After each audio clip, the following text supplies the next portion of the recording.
திரைசக்தி நேயர்களுக்கு வணக்கம். இப்போது பார்ப்பது நடிகர் டைரக்டர் டி. ராஜேந்தரின் தாடியின் ரகசியம் என்ன? திரைப்பட உலகில் தாடியோடும் யாரும் இருக்க மாட்டார்கள். அப்படி வைத்திருந்தாலும் சில வருடங்கள் தாடி எடுத்து விடுவார்கள். ஆனால் டி. ராஜேந்தர் 1980 முதல் அவர் தாடி எடுக்கவில்லை. நிறைய பேர் அவரிடம் கேட்டிருக்கிறார்கள், தாடி எடுக்கவில்லை ஏன் என்று கேட்டார்கள். அதற்கு அவர் பல கருத்துக்களை சொல்லி மழுப்பி விடுவார். அதை பற்றி பார்ப்போம்.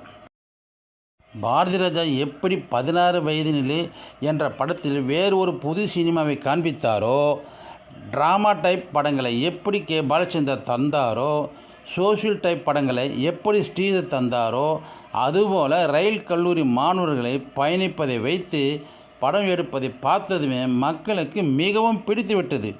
அப்படித்தான் டி. ராஜேந்தரின் ஒருதலைராகவும் வெற்றியும் பெற்றது. நடிக்க வரணும்னு எண்ணம் இல்லாமல் டைரக்ட் செய்ய வேண்டும் என்பதில் ஆர்வமாக இருந்தவர் டி. ராஜேந்தர். அப்போதுதான் ஒருதலை ராகம் படத்தின் அவருக்கு கிடைக்கிறது. இதற்காக சென்னைக்கு கிளம்ப முடிவும் செய்தார். அதற்கு முன்பு முகத்தை சேவை செய்து கொள்ளலாம் என்று சலூனுக்கு போக நினைக்கிறார் டி. ராஜேந்தர்.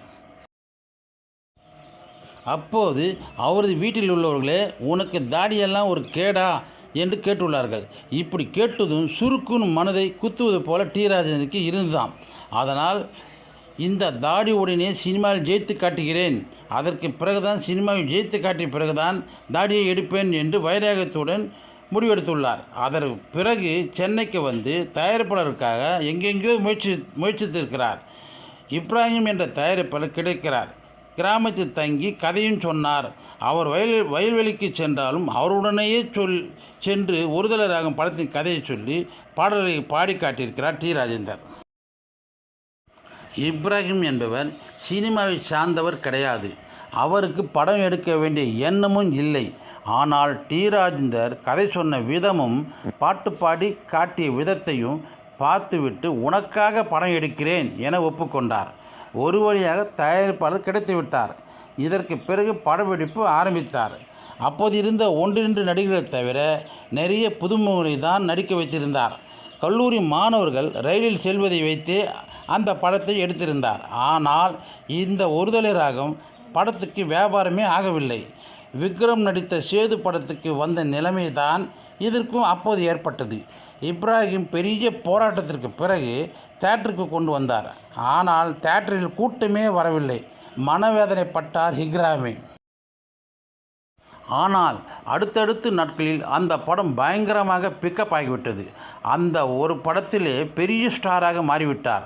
அந்த படத்தில் கதாநாயகுடன் தோழியாக வரும் உஷாவை இருவரும் காதலித்து திருமணம் செய்து கொண்டனர். அவர்களுக்கு கொல்லரசன், சிம்பு, இலக்கியா போன்ற பிள்ளைகளும் உள்ளனர். டி. ராஜேந்தர் அதற்கு பிறகு மனைவிக்காக உயிருள்ள வரை உஷா என்ற படம் எடுத்தார்.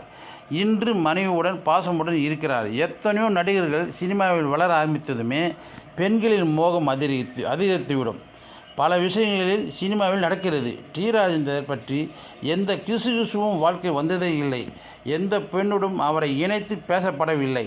டி. ராஜேந்தர் என்றால் திரைப்பட பெண்களுக்கு மிகப்பெரிய மரியாதை உண்டு. டி. ராஜேந்தர் தயாரித்து டைரக்ட் செய்யும் ஒருதலை ராகம் பார்ட் 2 எப்போது வரும் என்று ரசிகர்கள் எதிர்பார்க்கப்படுகிறார்கள். நன்றி. மீண்டும் சந்திப்போம்.